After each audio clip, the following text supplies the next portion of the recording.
إنا لله وإنا إليه راجعون إلهي هو نحريستو إن وريها ويناه عانكها إن أحمد عبد النور كل نفس دائقة الموت أحمد عبد النور لندن أيوكو غريودي إن شاليتو إن أبارا كودي دهرنو أفريقيا دبري وحراني عن توصل حريريدو عن آدو صاحبه إن آد سجود دوين إن حاسكيسا إن سينب أيان لحريري ياسين حرسي oo ii xaqiijisay in marka muddo yar oo kooban ayuu xanuunsanayo mootal qaflo ahaa marka cudurku ku soo booday ilaahay uu naxariisto Axmed Cabdi Nuur in radio Muqdisho waan uga horeeyay anigu 1981 sidoo badan ii sheegay in ay ahayd dabeeqadiisan filaya in marka radio Muqdisho de wuxuu ahaa macallin buu ahaa uga horeeyay oo in macallimiintii in la foole ayuu ahaa barnaamijkii in loogu talagalay macallimiinta dugsiyada hoose dhexe inkastoo mar dambana oo uu isagoo shaqada ku jira dhowr iyo 80kii dabayaqadeedii uu galay kulliyadii waxbarashada oo dib ugu laabtay oo iyadana markaas uu ku qaatay waxbarashada jaamacadeed marka Axmed macallin buu ahaa laakiin macallimiin badan oo la qaatay ayuu kamid ahaa oo marka Cabdi Nuur Sheekh Maxamed Isxaaq uu kamid yahay oo aan filayo Nuur Shire Cismaan inuu kamid yahay adigu ayaan xusuustaa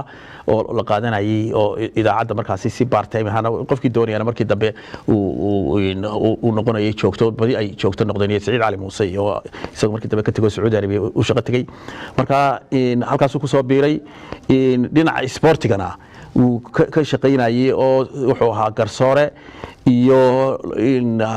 tababare labadaba uu ahaa gaar ahaan kubadda kolayga sida aan filayo marka Axmed Cabdi Nuur halkaas ka soo bilaabay radio Muqdisho laga soo wada bilaabi jiray oo aad iyo dadkan faraha badan ee BBC-da u shaqo tagay halkaas ay badana ay ka soo bixi jireen oo lagu baran jiro laga xulan jiro imtixaan la qaadan jiray marka halkaas ku soo aanbaxay Axmed Cabdi Nuur waa tahay Axmed Saciid Cige marxuumka Allah u naxariistay muddooyinka ugu dambeeyay waxa uu ka shaqeynayay BBC laanteeda afka Soomaaliga bal BBC iyo wada shaqeyntiinii naga waran Axmed Cabdi Nuur anigu horta markaasi radio Muqdisho anigu markiiba xagga radio Hargeysa la soo bedelo dad jaamacadan dib u galo jaamacadan macallin ka noqday 83kii markii 22kii October la furayay TV-giina wariyay ugu horeeyay anigu ahaa loo soo xulay sida Axmed Cali Askar bayn badan aad ku aragteen aad ku aragteen Axmed Cabdi Nuur iyo koox kale oo ku jiraana kooxdii labaad bay ahayd ee markaasi iyaguna TV-ga markii dambe uu hirgalo masaaridii lagala wareegay markii hore masaari baan la shaqeynayno iyaro marka luqadan carabiga taqaana ayaa la xulay laakiin Axmed iyo Cawka iyo rag kale markii dambe kooxdii labaad ay ahayd markii dambena ee dawladda ay dhacday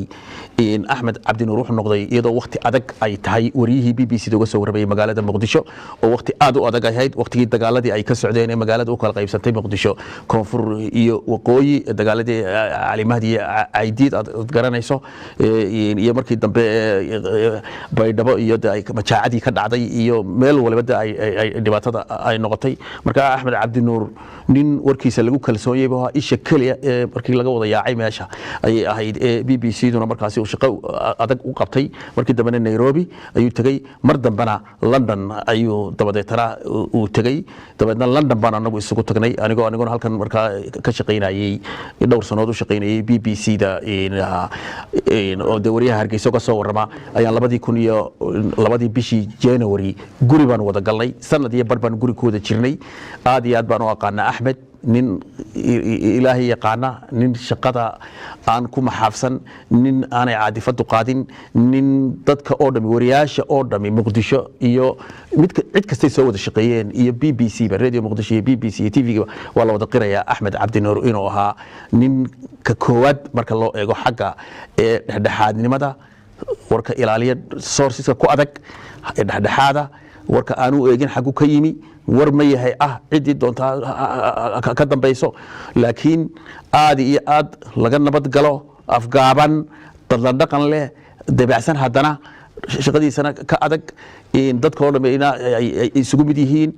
halkan ay suuka ay dambeysay 2017 oo markii shaqaalaha cusub la qaadanayay marka Axmed hatta shaqooyinka culculus marka ay tahay ama shaqaale la qaadanayo ama BBC qaybaha tababarada iyo hatta marka qaarkood ee barnaamijyada qaxootiga majaacada oo kale Axmed baa sameyn jiray oo barnaamijkan ciyaarahana isaga bilaabay tooska ahaa ee saacada socon jiray ciyaarahan Premier League la yiraahdo soo tabin jiray marka Axmed nin caan buu ahaa nin shaqadiisa ka adag buu ahaa wadinka arkayana Soomaali oo dhan iyadoo aan loo eegayn deegaan ayaa meel kasta Soomaali degtooda dhageystayaashii BBC do kale oo aad ugu soo caanbaxay meel walba wadiga arkay laga tacsiideynayo marka Axmed nin qiimo leh waa Ilaahay u naxariisto waxaan u tacsiideynaya anigu xaaskiisii oo markiiba anigu aan la hadlay dadkii ugu horeeyay la hadlay waxay igu tiri Maxamuud Axmed Xaaji cagmadhiga oo kaliya ayaa ka soo horeeyay ma ban qaban karin telefoonka markaan arkay numberka inuu Hargeysa ban qabtaan gartabay tiri Saynab Yaasiin Xirsi iyo wiilka u dhalay kaliya Maxamed Axmed Cabdinuur baan taasi u dareeyay guud ahaan ehelada iyo saxaafadda iyo gaar ahaan wariyaashii BBC da muddada badan ay soo shaqeeyeen aadna waa looga dareemay xafiisyada BBC oo dhan ma aha kaliya Soomaalida kaliya laamaha oo dhan baa laga dareemay shalayto oo hatta dad badan ay shaqeyn kari waayeen hatta Mary Harbour oo kale oo tafatiraha ilaa hadda qaybta wararka ee BBC Africa oo kale xalayid oo ay la soo hadashay dadka oo dhan dad ganacsatada dad kala khiyaar ay ahaayeen oo hatta xaafadan East London ku jirta ay ku wada noolaayeen waana ku jirnay mar dad badan ba hatta ila soo hadlo aad iyo aad looga wada xumaaday inkastoo coronavirus uu jiro oo aan la isu tagin